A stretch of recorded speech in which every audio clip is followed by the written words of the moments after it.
Você está ouvindo a mais uma série de mensagens do Projeto Capital. O nosso desejo é que você se torne mais parecido com Jesus. Se você quiser conhecer mais sobre a nossa igreja, quem nós somos e a nossa programação, siga-nos no Instagram, @Projeto Capital Brasília. E se você quiser ouvir mais mensagens edificantes para a sua vida, se inscreva no nosso canal. Tenho certeza que Deus vai te abençoar grandemente. Deus te abençoe. Olá, eu sou Alex Queiroz, pastor do Projeto Capital, projeto de plantação de igreja aqui na cidade de Brasília, e nós estamos começando neste momento uma nova série de mensagens, exatamente. O nome da série é Eu Consigo Mudar, e tem um não riscado porque tem muitas pessoas que não estão conseguindo ser transformadas. Então, se você conhece alguém que não está conseguindo mudar, que está buscando por transformação, essa mensagem é para elas, essa série de mensagens é para elas. E também para você. Talvez você esteja buscando transformação na sua vida, você tenha áreas que você está buscando soluções se você não está encontrando, né? Existem muitas coisas que nós precisamos melhorar, é verdade. Então, eu queria começar essa série de mensagens te incentivando a pensar em três coisas. Três coisas que você gostaria que mudassem na sua vida. Você é capaz de fazer isso? Então dá uma pausa nesse vídeo, nesse momento, e escreva. Pegue um papel, pegue um bloco de notas do celular e escreva três coisas que você gostaria que mudassem na sua vida. Tempo, vai lá. E aí? Escreveu? Anotou? Pois bem, agora que você anotou, eu queria te falar por que nós estamos nessa série sobre transformação. Porque na nossa última série de mensagens a gente falou sobre como entender a Bíblia. A gente entendeu o Evangelho a partir da narrativa da criação, queda, redenção e restauração. Se você não assistiu essa série de mensagens, eu te incentivo fortemente a ir no nosso canal no YouTube e assistir essa série, porque ela é fundamental para nós compreendermos o poder do Evangelho, o que é o Evangelho e como ele pode nos transformar.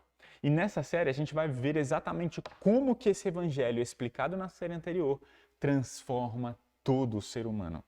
E aqui eu tenho uma pergunta para te fazer. Se você tivesse que completar essa frase, preencher o espaço em branco dessa frase, como você preencheria?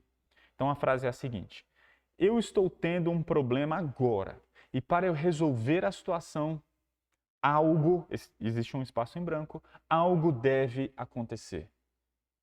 Vou repetir: eu estou tendo um problema agora, e para eu resolver esse problema, para eu resolver essa situação, algo deve acontecer.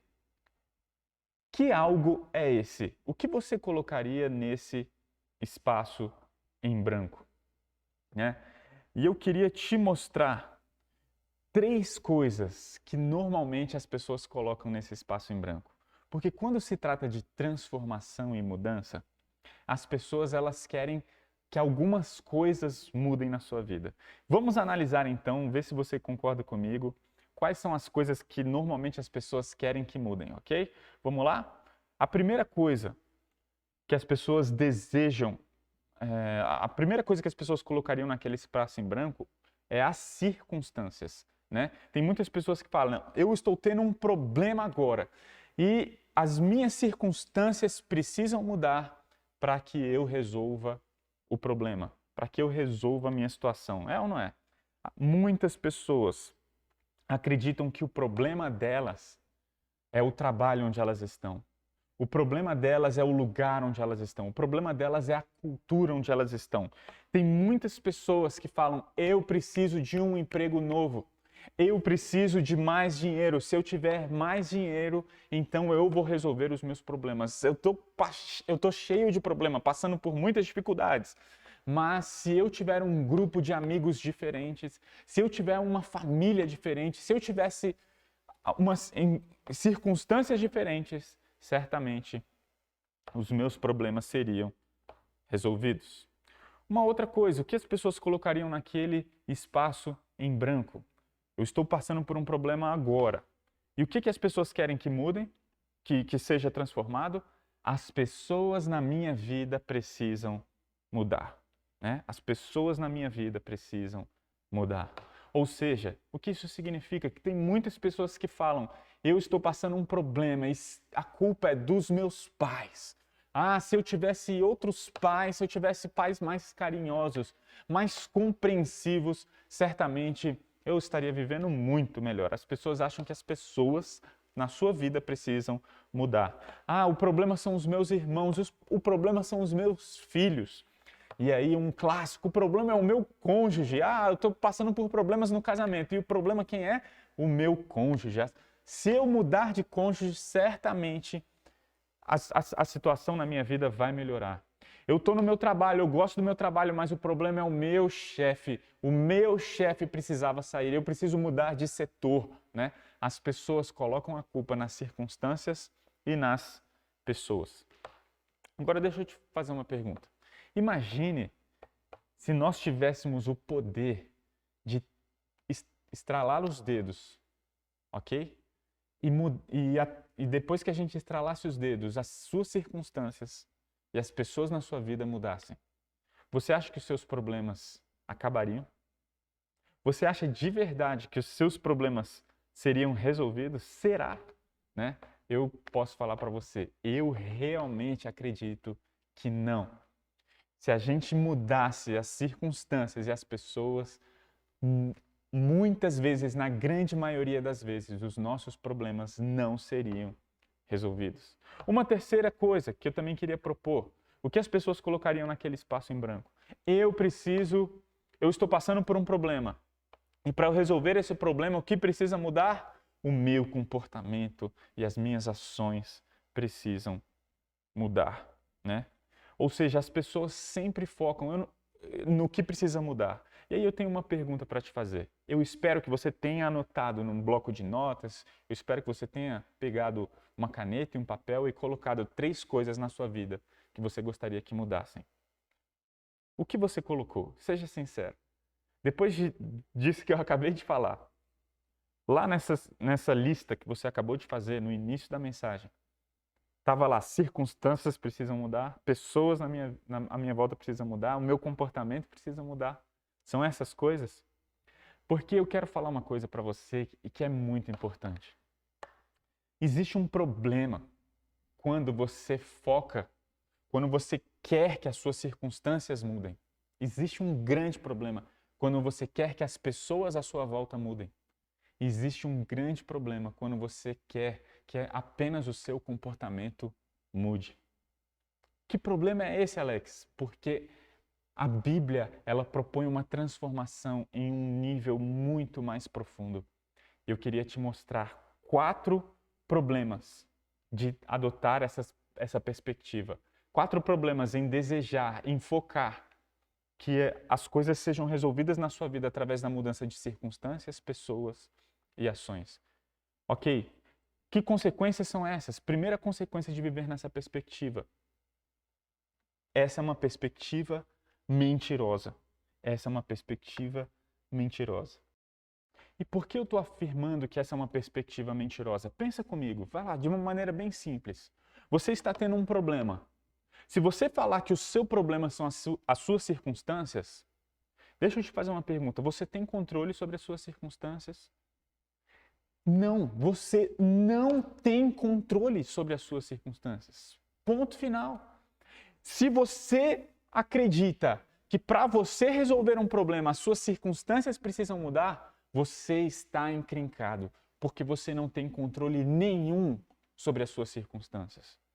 Se você acredita que você tem um problema e para resolver esse problema as pessoas na sua vida precisam mudar, você está encrencado. Sabe por quê?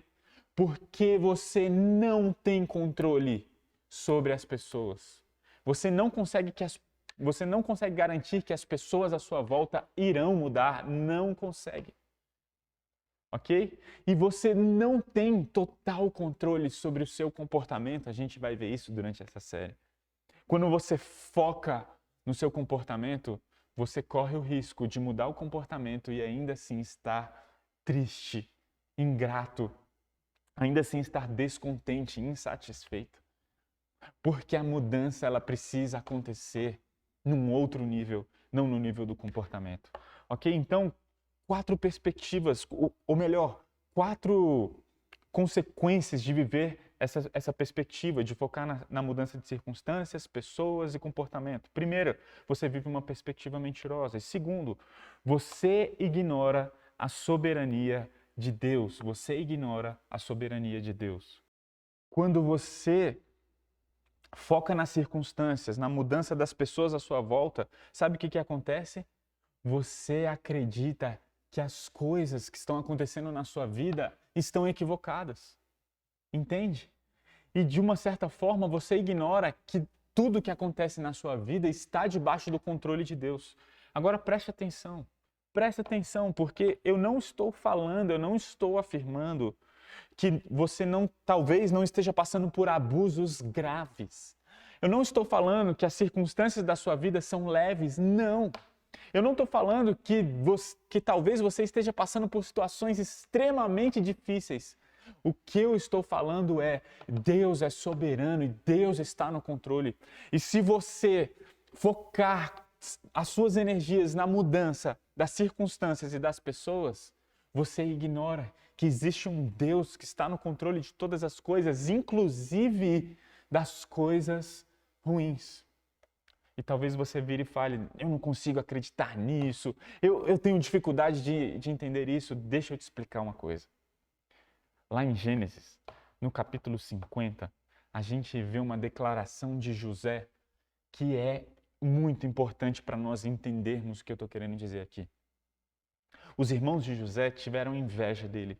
A gente vê ali, a partir do capítulo 37 de Gênesis, como que José, ele causou inveja no coração dos seus irmãos. E sabe o que os irmãos de José fizeram? Pegaram José e tentaram matá-lo. Só que, ao invés de matar, um dos irmãos falou, não, vamos vender José como escravo. Vamos vender José como escravo. Assim a gente não fica debaixo dessa culpa, a gente não vai ficar com sangue nas nossas mãos por ter matado o nosso irmão, e também a gente ganha um dinheiro. Então eles venderam José como escravo e mentiram para o pai deles, falando que José morreu. Gente, no final de toda essa história de José, que está lá em Gênesis, no capítulo 50, no versículo 20, a gente vê uma das declarações mais incríveis da Bíblia. Um dos ensinos mais lindos da história. Os irmãos de José estavam passando fome. E o Egito tinha armazenado bastante comida para alimentar todos os povos. Então, os irmãos de José foram lá sem saber que ele era o segundo depois de Faraó. Então, eles se prostraram diante de José para pedir comida. E José, depois de um determinado momento, José fala assim para os seus irmãos, olha, vocês tentaram mal contra mim, vocês planejaram o mal contra mim, vocês fizeram planos, vocês fizeram coisas ruins contra mim, mas Deus tornou o mal que vocês fizeram em bem. Escute uma coisa, talvez você esteja passando por circunstâncias realmente difíceis, e eu não estou falando que elas não são. Preste atenção, José foi maltratado por seus irmãos. Isso é um abuso. José ele foi vendido como escravo pelos seus irmãos. Mas José não ignorou a soberania de Deus diante das circunstâncias e das pessoas que estavam na sua vida. Então ele faz essa declaração. Olha, vocês fizeram mal contra mim. Vocês planejaram mal contra mim. Mas Deus...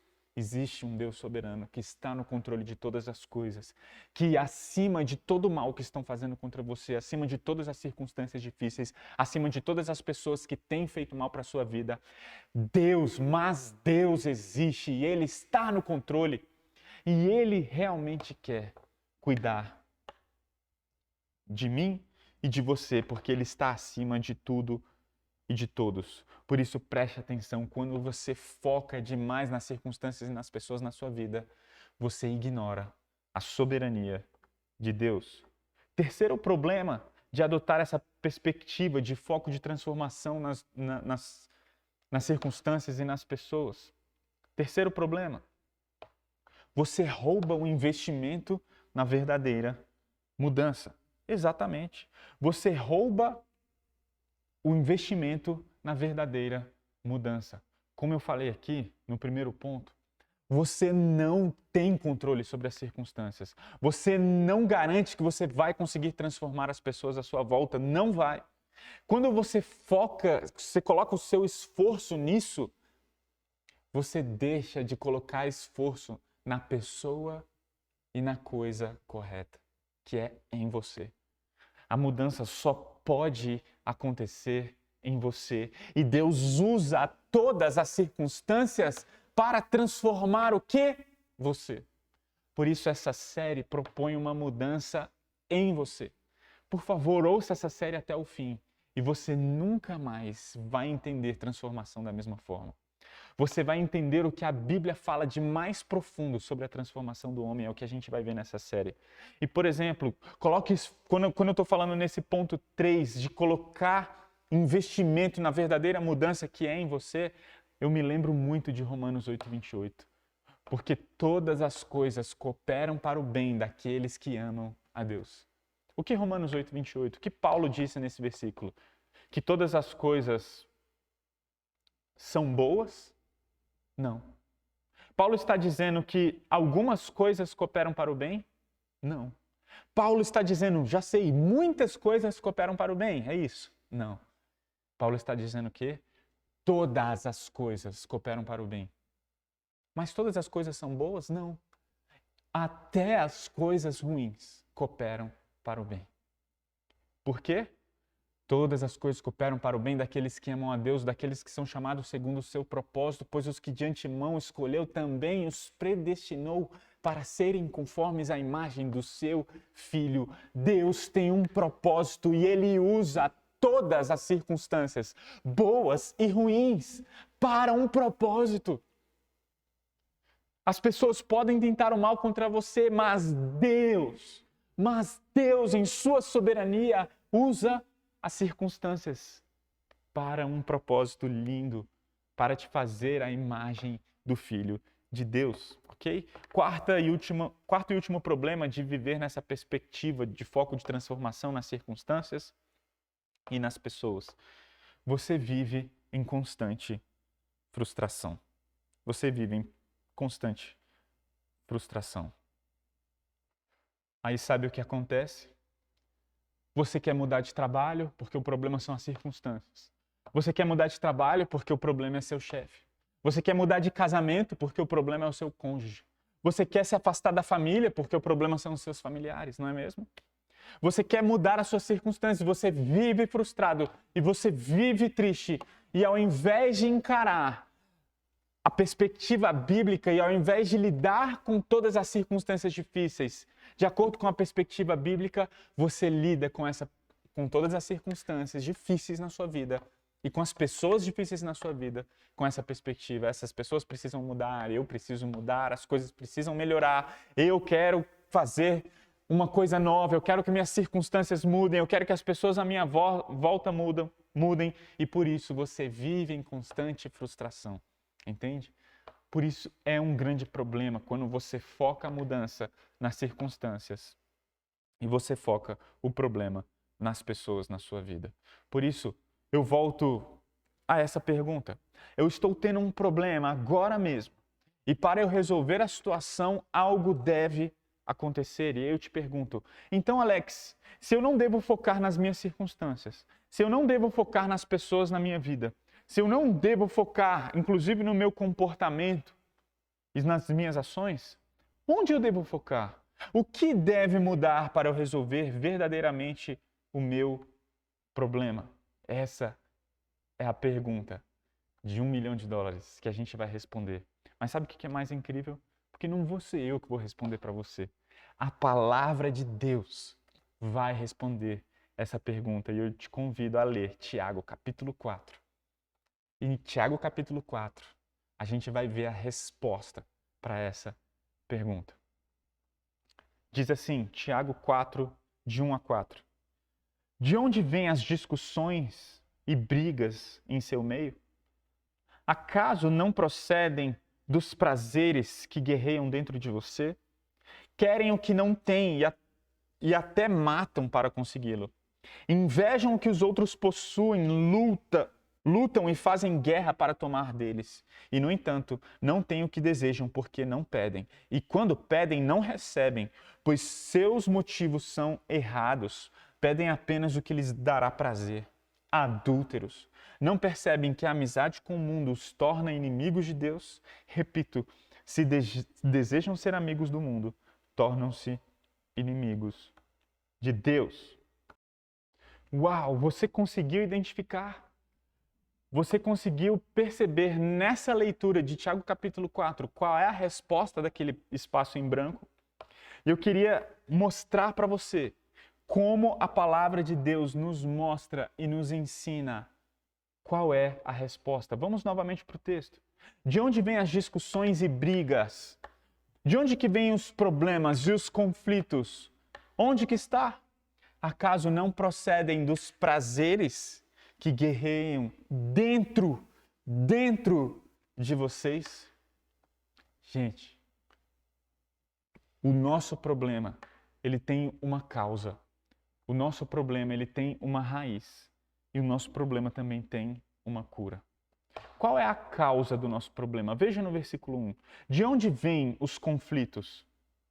Qual é a causa dos conflitos? Tiago responde. Vem de onde? Dos prazeres. Essa é a palavra desejo. Onde está a causa do problema? Nos desejos, nos nossos prazeres, naquilo que o nosso coração quer, que está dentro de nós. É aí que mora. Como Tiago, então, preencheria aquele espaço em branco? Eu estou tendo um problema agora mesmo. E sabe o que precisa mudar para esse problema resolver? Os meus desejos, aquilo que está dentro do meu coração. Qual é a causa dos conflitos? Você teve uma briga dentro de casa. Você brigou com algum parente seu, ok? Você teve um conflito familiar. Por que você teve esse conflito? Veja, de onde vêm as discussões e as brigas? De onde, senão dos desejos, dos prazeres que guerreiam dentro de vocês? Essa é a causa do conflito, você entende? A culpa não está nas circunstâncias, a culpa não está nas pessoas, a culpa está nos nossos desejos, nos nossos prazeres. Eu queria ilustrar da seguinte forma. Imagine um casal que esteja tendo um conflito, ok? E isso é o que a gente chama de zona de batalha número 1. A zona de batalha número 1 são os conflitos em si, são as brigas, né? O que é a zona de batalha número 1? Imagine um casal discutindo, como nessa foto que a gente acabou de ver. A zona de batalha número 1 é aquilo que causa o conflito na sua superficialidade. Então, aquele casal estava brigando, sabe por quê? Porque, mais uma vez, o marido daquela mulher deixou a meia suja em cima da cama. Esses maridos não aprendem. Mais uma vez, o marido ele foi na cozinha, preparou um lanche e foi para a sala, ligou a TV e comeu. E sabe o que ele fez? Ele pegou tudo que ele tirou da geladeira e deixou do lado de fora da geladeira. E pela milésima vez, a esposa teve que falar, poxa, você tirou as coisas de dentro da geladeira, por que você não guardou de volta na geladeira? E ele, porque eu estava cansado. E aí depois deles começarem uma DR ali, o que aconteceu? Ele vai e deixa o prato do lanche que ele acabou de comer, depois de ouvir sua esposa reclamando com ele, deixou o prato e o copo. Aonde? No sofá. E foi para o quarto. E ela, meu Deus, pela milésima vez eu tive que falar da geladeira e pela milésima vez eu tive que falar, depois que comer, leve as coisas para a cozinha. E aí eles começam a brigar, porque essa é a zona de batalha número 1. Poxa, você não me respeita. Poxa, você que não me escuta. Poxa, parece que você só dá ouvidos para os outros. Poxa, eu sempre estou em segundo plano. E essa é a zona de batalha número 1. As pessoas falam, sabe por que eu estou brava com você? Porque você não levou a louça para a cozinha. Ah, e sabe por que eu estou bravo com você? Porque você não me respeita. Porque você não tem gratidão pelo que eu faço. Ah, você que não me ama direito, você ama o futebol. Né? Estou narrando alguma coisa semelhante ao que você vive ou que você já viu? Pois é. Isso acontece na casa de todas as pessoas, inclusive dos pastores, acredite. E deixa eu te falar uma coisa. As pessoas acreditam em o quê? Então, se o meu marido começar a levar as coisas para a cozinha, pronto, problema resolvido. Pronto, se eu mudar de marido que vai levar as coisas para dentro da cozinha, pronto, problema resolvido. Será? Porque, de acordo com Tiago, capítulo 4, versículo 1, a gente vê que os conflitos não vêm das ações ou dos comportamentos. Os conflitos vêm dos desejos do nosso coração. Ou seja, eu quero mostrar uma coisa extremamente importante que Jesus disse para a gente. Lá em Mateus, capítulo 5, de 19 a 20, Jesus falou assim: pois do coração vêm maus pensamentos, homicídio, adultério, imoralidade sexual, roubo, mentiras e calúnia. Gente, se nós analisarmos o que Jesus falou aqui, e se a gente analisar a palavra grega, a gente vai ver que é de dentro, pois de dentro do coração vem todo o pecado. Sabe de onde vêm os conflitos? Dos desejos que estão dentro de nós. Sabe de onde vem a imoralidade sexual, roubo, calúnia, todo tipo de pecado? De dentro do nosso coração. A gente precisa entender o que a palavra de Deus fala sobre isso. Hebreus capítulo 4, versículo 12 diz: pois a palavra de Deus é viva e poderosa, é mais cortante que qualquer espada de 2 gumes, penetrando entre a alma e o espírito, entre a junta e a medula, trazendo à luz os pensamentos e os desejos mais íntimos. Nós precisamos entender que a transformação não acontece no nível do comportamento. A palavra de Deus, ela existe para discernir os nossos pensamentos e os desejos mais íntimos. Nós precisamos entender que o nosso problema são os nossos desejos dentro do nosso coração. São os nossos prazeres, é aquilo que a gente quer. Essas coisas que causam o verdadeiro conflito. E são essas coisas que precisam ser transformadas. Amo a frase que diz: eu faço o que eu faço porque eu quero o que eu quero. Eu faço o que eu faço porque eu quero o que eu quero. Por isso, a gente está falando que a mudança é muito mais do que comportamental. Nós não queremos apenas mudar nossas ações, nós queremos mudar o que queremos. Esse é o foco da verdadeira transformação. É por isso que existe o Sermão do Monte, lá em Mateus capítulo 5, 6 e 7, quando Jesus fala: olha, eu não quero que vocês amem os seus amigos, eu quero que vocês amem os seus inimigos. Ele eleva toda a lei ao nível do coração. Jesus, ele fala: olha, vocês falam que é errado adulterar. Eu digo algo diferente para vocês. Se alguém olhar para uma mulher ou para alguém com um olhar impuro, já pecou em seu coração. Deus não quer que a gente mude apenas o comportamento, Ele quer que a gente mude os nossos desejos. E isso é fundamental. Esse é um ponto fundamental. Gosto muito de ilustrar isso através de uma criança.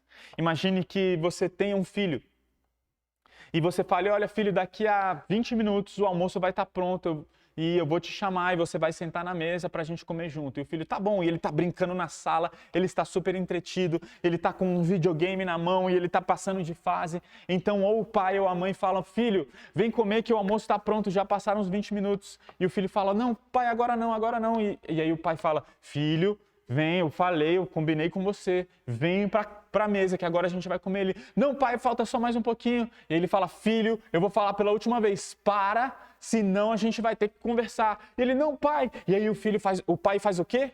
Começa a contar. 1, 2, né? Você já viu isso, já presenciou isso? Aí o menino vai lá, dá pausa, fica bravo, senta na cadeira, na mesa, tá com um bico desse tamanho, com os braços cruzados.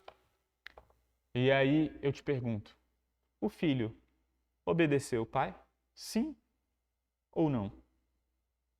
Uma resposta simples, poderíamos dizer sim. Ele está na mesa? Sim. Mas aquele menino talvez falaria assim: eu posso até estar sentado na mesa, mas por dentro eu estou em pé. Entende? Às vezes a gente pode até fazer a coisa certa, mas Deus quer não apenas transformar as nossas ações, Deus quer transformar as nossas motivações. O porquê a gente faz o que a gente faz. Essa é a verdadeira transformação. E é por isso que Tiago fala, sabe de onde vêm os conflitos? Vem dos desejos que estão dentro do nosso coração.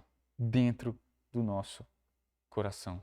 E é por isso que eu falei da zona de batalha número 1, mas existe a zona de batalha número 2. Sabe por que existem os conflitos? Por causa dos desejos que estão dentro do nosso coração.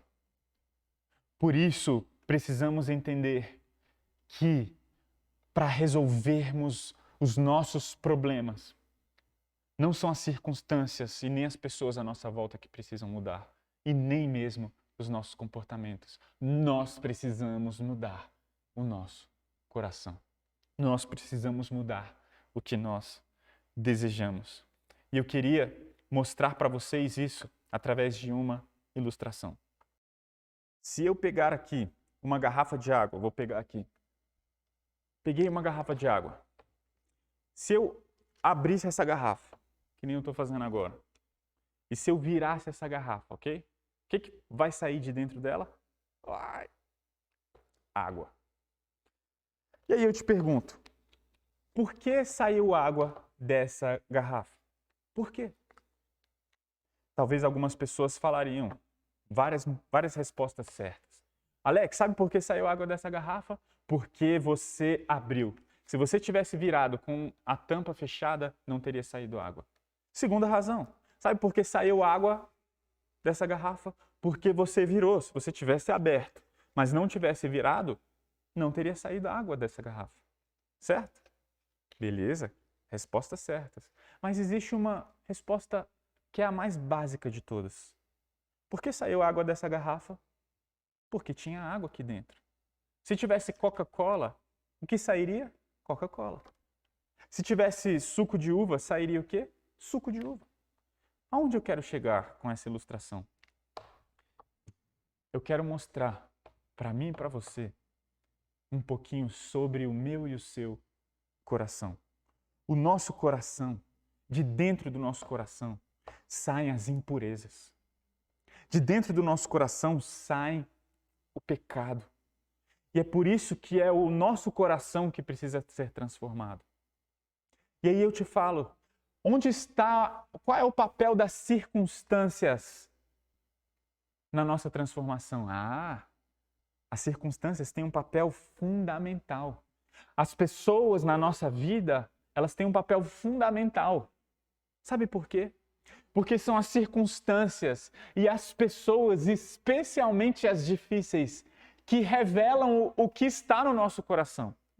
É como se as circunstâncias, é como se as pessoas difíceis virassem a garrafa, abrissem a garrafa e chacoalhassem a garrafa. As circunstâncias, elas fazem isso. Mas, em última instância, só saiu água limpa porque tinha água limpa. Se viesse alguém, chacoalhasse, abrisse, entornasse a garrafa e tivesse água suja, ia sair o quê? Água suja. Da mesma forma, talvez você tenha grandes problemas familiares, você tenha tido muitas discussões na sua família, por exemplo, ou no seu trabalho.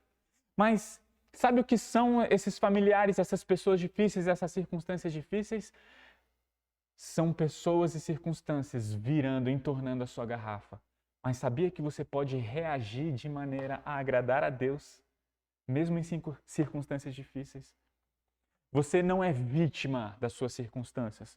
As circunstâncias influenciam? Sim. As circunstâncias determinam? Não. As pessoas difíceis na minha vida estão causando Tá difícil demais? Sim. Elas influenciam a maneira como eu ajo ou reajo? Sim. Elas determinam? Não. Em última instância, Eu preciso ser transformado no nível do coração, pois é possível eu passar por circunstâncias difíceis, eu ter pessoas difíceis na minha vida e reagir de maneira que agrada a Deus. Reagir de uma maneira a transformar o meu coração. Por isso, transformação bíblica, quando a gente está falando sobre transformar o homem, isso é algo tão profundo. Porque a transformação bíblica, ela vai além da mudança de comportamento. Entenda, Deus quer que você mude não apenas o seu comportamento. Deus não quer que você mude apenas o que você faz. Deus não quer que você mude as suas ações. Deus quer que você mude o que você quer, o que você deseja, a sua natureza. Nós nascemos no pecado e Deus quer transformar quem nós somos. Ele quer restaurar a imagem de Deus, a imagem dele em nós. E é por isso que existem circunstâncias difíceis, porque Ele quer nos transformar no mais profundo do nosso ser. Por isso, a última coisa que Deus quer fazer é te tirar de todas as circunstâncias difíceis da sua vida. Sabe por quê? Porque são essas circunstâncias que vão revelar o seu coração e o que você precisa mudar. É por isso que Tiago, o mesmo Tiago que escreveu o capítulo 4, escreveu o capítulo 1 e lá no versículo 2 disse: tende por motivo de muita alegria o passar por circunstâncias difíceis, por muitas provações. Não é louco? Tende motivo de muita alegria o ter muitas pessoas difíceis na sua vida. Sabe por quê? Porque é através dessas circunstâncias e dessas pessoas que Deus vai nos fazer homens e mulheres íntegros e maduros, que não falta absolutamente nada, que entenderam quem é Cristo Jesus e conseguem se regozijar e se alegrar nisso. Como a palavra de Deus é incrível. Deus não quer mudar as suas circunstâncias. Ele quer que você nasça de novo. Deus não quer tirar as pessoas da sua vida. Ele quer que você nasça de novo. Ele quer te dar uma nova natureza. Ele quer te transformar no mais íntimo do seu ser. É por isso que foco na mudança de comportamento não é suficiente. Talvez algumas pessoas falariam assim: você quer mudar? Então começa a ler a Bíblia. Começa a ir para a igreja. Começa a orar, começa a ajudar as pessoas, ok? Não tem muita gente que faz isso? Gente, isso é uma mudança comportamental. Existem muitas pessoas que fazem devocional, mas estão com desejos pecaminosos no seu coração. Deus não quer te formar um legalista. Talvez você foque tanto nas circunstâncias e não no seu coração, e você é o fariseu mais lindo do mundo. O que é um fariseu? São as pessoas que cumpriam a lei e achavam que eram salvas e achavam que eram aceitas por Deus por aquilo que elas faziam. Isso é um fariseu. Talvez você ache que Deus vai ficar bem com você se você fizer algumas coisas. Deixa eu falar, isso é religiosidade. Deus não quer que você mude o seu comportamento, suas ações. Ele quer que você mude o seu coração. Ele quer mudar a sua natureza pecaminosa. E Ele quer que essas ações, ir para a igreja, ajudar pessoas, ler a Bíblia e oração, seja fruto, consequência de um coração que deseja a Deus mais do que todas as coisas e ama a Deus mais do que todas as coisas. Por isso, Tiago capítulo 4 diz no versículo 2: vocês querem o que não têm e até matam para consegui-lo. Invejam o que os outros possuem, lutam e fazem guerra para tomar deles, e, no entanto, não têm o que desejam, porque não pedem. Vocês entendem o que Tiago está ensinando aqui? No versículo 2, existem pessoas que pecam para conseguir algo. E existem outras que pecam por não ter algo. Ele fala, querem o que não têm e até matam para consegui-lo. Sabe onde o homicídio começa? O homicídio não começa no ato. Presta atenção. É o que Tiago está falando aqui. O homicídio começa quando você deseja muito algo ao ponto de ser capaz de matar. Entende? É por isso que existe tanta ganância no Congresso Nacional. Sabe por quê? Porque eles querem muito poder. Só que o poder, ele é insaciável. Pessoas querem muito riqueza, só que a riqueza é insaciável. Muitas pessoas querem sucesso, mas o sucesso é insaciável. E elas são capazes de fazer qualquer coisa para ter o que elas querem. Ok? Pessoas pecam para conseguir algo e pessoas pecam por não ter algo. Foi o que Tiago falou no versículo 2. Vocês querem o que não têm. E também fala, vocês invejam. Vocês não têm, vocês invejam e lutam e fazem guerras. São capazes de fazer guerras, entrar em conflitos para ter o que vocês querem. E aí, voltando para uma ilustração simples que a gente estava usando lá atrás, você é capaz de entrar em guerra com seu cônjuge para que a meia suja saia de cima da cama, para que o seu cônjuge fale de uma maneira que você julga ser respeitosa. Você é capaz de brigar, você é capaz de entrar em conflito porque o seu cônjuge, porque os seus familiares não fazem aquilo que você julga ser certo. E você é capaz de fazer qualquer coisa. Você é capaz, inclusive, de brigar com as pessoas que você mais ama. Por quê? Por causa dos seus desejos. É o que a palavra de Deus nos ensina. Como isso é profundo. Como isso é profundo. Você é capaz de abandonar a sua família por causa do seu maldito trabalho. E alega falar o quê? E o que você fala para as pessoas? Sabe por que eu faço isso? Eu faço isso para o bem da minha família. Mentira! Mentira! Você faz isso porque você quer. Porque você acorda de manhã e o maior desejo do seu coração é algum benefício que o trabalho te traz, nem que seja o prazer de trabalhar. Você é obcecado nisso. E você vai arrumar as maiores desculpas da sua vida para isso. E você vai ter conflitos com as suas famílias, com os seus familiares, cônjuge, mãe, pai, filho, primo, tia. Sabe por quê? Porque você quer muito algo. E a palavra de Deus nos mostra que nós não iremos mudar verdadeiramente enquanto não mudarmos o nosso coração. Existe a raiz para todo esse conflito, que é o nosso coração. Mas existe também a zona de batalha número 3. A zona de batalha número 3. O que é a zona de batalha número 3? Você briga por causa das circunstâncias. Essa é a zona de batalha número 1. Alguém fez alguma coisa que você não gostou e por isso você briga, por isso você entra em conflito. Existe a zona de batalha número 2. Você entra, na verdade, naquele conflito por causa do seu coração que deseja algo. E você deseja o que você deseja por causa da sua adoração, que é a zona de batalha número 3. A adoração é quando você coloca o eu no lugar de Deus. É quando você coloca o eu no lugar de Deus. Essa adoração é quando você é capaz de fazer, qualquer coisa para obter o que você quer. A gente está falando dos desejos, mas sabe por que você tem esses desejos? Porque você é escravizado por esses desejos. Porque a nossa natureza, ela quer tirar Deus do controle.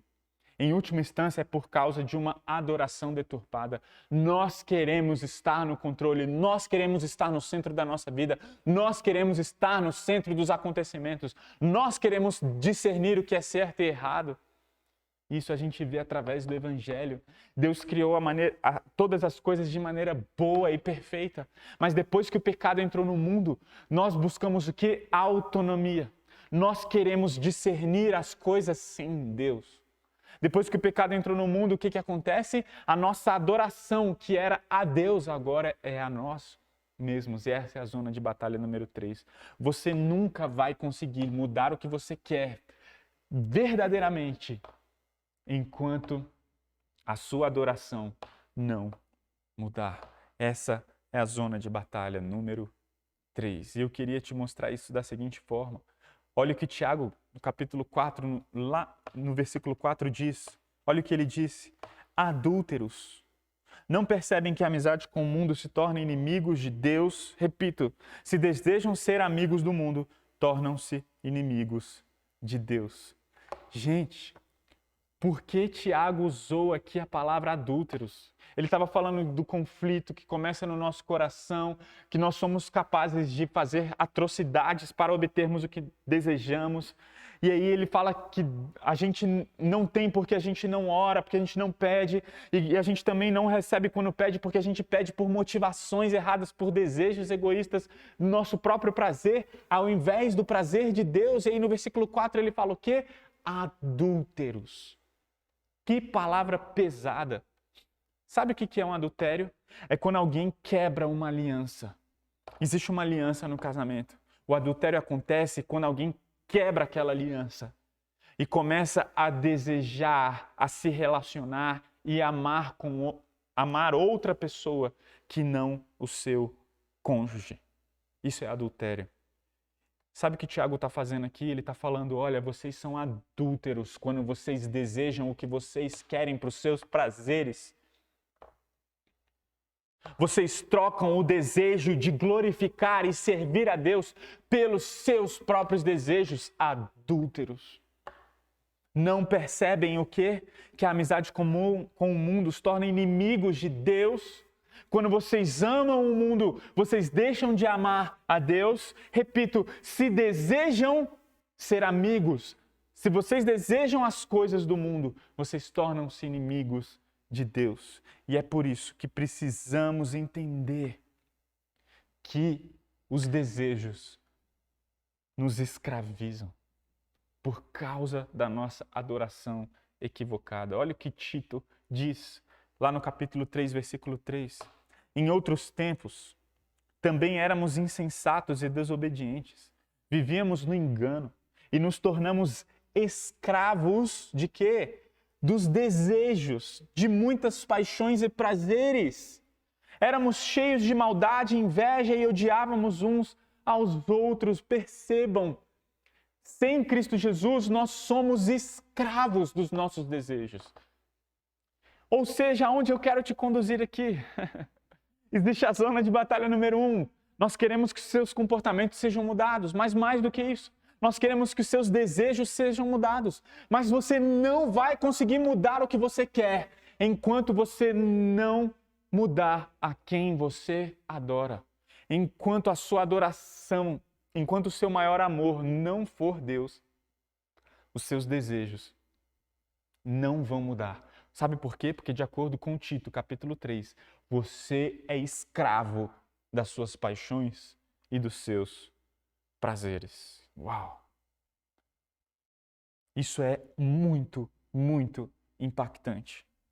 Paulo falou lá em Romanos, no capítulo 8, versículo 3, que nós somos escravos do nosso pecado. E que em Cristo Jesus nós podemos ser libertos dessa escravidão do pecado. E lá no capítulo 6, versículos 6 e 7 de Romanos, Paulo disse assim: sabemos que nossa velha natureza humana foi crucificada com Cristo, para que o pecado não tivesse mais poder sobre nossa vida e dele deixássemos de ser escravos. Pois quando morremos com Cristo, fomos libertos do poder do pecado. Você entende o que está acontecendo aqui? Só existe uma maneira de você mudar no nível do coração. Só existe uma maneira de você deixar de ser escravo dos seus desejos. Só existe uma maneira. Quando você coloca um outro Deus no lugar do seu eu. Quando você coloca um outro Deus no lugar do seu eu. Nós nascemos escravos do nosso pecado. A gente acabou de ler isso na palavra de Deus. Nós nascemos com uma adoração deturpada. Deus nos criou seres adoradores. Nós fomos criados para nos deleitar na nossa adoração a Deus. Mas sabe o que aconteceu? O pecado entrou no mundo e o nosso coração se tornou escravo das nossas paixões, dos nossos prazeres, da nossa própria felicidade. Ao invés de querermos a felicidade, a alegria de Deus, nós buscamos a nossa própria felicidade. Nós somos escravos disso, nós somos capazes de matar, nós somos capazes de chorar, nós somos capazes de espernear para que os nossos prazeres, os nossos desejos aconteçam. Pessoas, elas são escravas dos seus desejos, entram em depressão, brigam, entram em conflitos, porque lá no seu coração existe um trono para você mesmo, mas existe uma maneira de você ser verdadeiramente transformado. E sabe como é? quando você tira você do centro do seu coração e coloca Cristo Jesus. Uau! Quando você coloca Cristo no centro do seu coração, você então consegue ser verdadeiramente transformado. Aí sabe o que vai acontecer? Quando você coloca Cristo no centro do seu coração, você vai deixar primeiramente de ser escravo dos seus pecados. Isso significa que você vai deixar de pecar? Não. Você vai continuar pecando, mas você vai deixar de ser escravos, como a gente leu aqui em Romanos 6, pois quando morremos com Cristo, fomos libertos do poder do pecado. O pecado não tem mais poder sobre nós. Sem Cristo, o pecado tem poder e domínio sobre nós. Veja um alcoólatra, veja pessoas viciadas, elas são dominadas pelo seu pecado. E sabe, quando Cristo toma o nosso coração, a gente perde, graças a Deus, pela graça de Deus, o domínio do pecado. O pecado deixa de nos dominar. E agora a gente vai ter um coração que deseja agradar a Deus mais do que todas as coisas. Nós saímos do centro da nossa vida e do nosso coração. E Cristo ocupa esse lugar. E quando Cristo ocupa esse lugar, quando Cristo ocupa a nossa mente, quando Cristo ocupa os nossos desejos, quando Cristo ocupa o nosso coração, sabe o que acontece? Quando as circunstâncias difíceis vêm, ao invés de sair água suja, sai água limpa. Quando pessoas nos ofendem, ao invés de nós revidarmos de acordo com a nossa natureza pecaminosa, nós revidamos da maneira como Cristo Jesus, nós reagimos da maneira como Cristo Jesus reagiria. Porque nós fomos dominados por Cristo Jesus. Você quer ser verdadeiramente transformado? Então deixe Cristo transformar o seu coração. Para isso ele precisa governar, ele precisa dominar a sua vida. Se ele não dominar o seu coração e a sua vida, você nunca vai mudar e ser transformado da maneira como a palavra de Deus nos ensina. A gente falou sobre a causa do conflito, a consequência do conflito, do problema. E a gente está falando agora sobre a cura para o conflito. Que cura é essa? Tiago capítulo 4 nos ensina. Qual é a solução? Qual é a solução? Tiago dá aqui a solução. Aproximem-se de Deus. Aproximem-se de Deus. A solução é aproximem-se de Deus. E Ele se aproximará de vocês. Lavem as mãos, pecadores. Purifiquem o coração, vocês que têm a mente dividida. Que haja lágrimas, lamentação e profundo pesar, que haja choro em vez de riso e tristeza em vez de alegria. Humilhem-se diante do Senhor e Ele os exaltará. Sabe qual é a solução que Tiago propõe aqui? Aproxime-se de Deus, mas tem uma coisa que eu preciso te dizer. Nós nunca vamos conseguir nos aproximar de Deus por nossa conta. Não existe nada que você possa fazer para se aproximar de Deus. Alex, como assim? Tiago falou para a gente se aproximar dele. Pois é, deixa eu te contar uma coisa. Só existe uma maneira de nós nos aproximarmos de Deus, é através de Cristo Jesus. É através de Cristo Jesus. Aqui Tiago estava escrevendo para um grupo de pessoas que já eram regeneradas. Ou seja, que já conheciam a salvação em Cristo Jesus. É por isso que ele fala, aproximem-se de Deus. Sabe por quê? Porque aquelas pessoas, uma vez entenderam que elas precisavam de salvação. Elas entenderam o Evangelho. Não existe nada que eu possa fazer de bom para me aproximar de Deus. Sabe por quê? Porque nós somos pecadores, não há quem faça o bem, não há nenhum sequer. Não há quem busque a Deus, Romanos 3 diz isso. E aí sabe de uma coisa? Se nós não conseguimos nos aproximar de Deus, Deus se aproximou de nós. Por isso Jesus Cristo veio à terra para morrer no meu e no seu lugar. E desta forma, Ele nos liga de volta a Deus. Nós estávamos separados, Isaías disse isso no capítulo 59, versículo 2. Os seus pecados fizeram separação entre você e Deus. Mas sabe o que Ele fez? Ele mandou Jesus para nos religar até Ele. Cristo Jesus é a ponte que nos conecta novamente a Deus. Cristo Jesus morreu como substituto pela punição dos nossos pecados, para que a gente então consiga se aproximar dele. E através da confissão de pecados, nós podemos ser perdoados em Cristo Jesus, porque Ele pagou os nossos pecados, porque Ele foi crucificado no meu e no seu lugar. É por isso que Tiago, ele insiste que haja lágrimas e lamentação e profundo pesar e choro, ao invés de risos de alegria. Tristeza ao invés de alegria. Sabe por quê?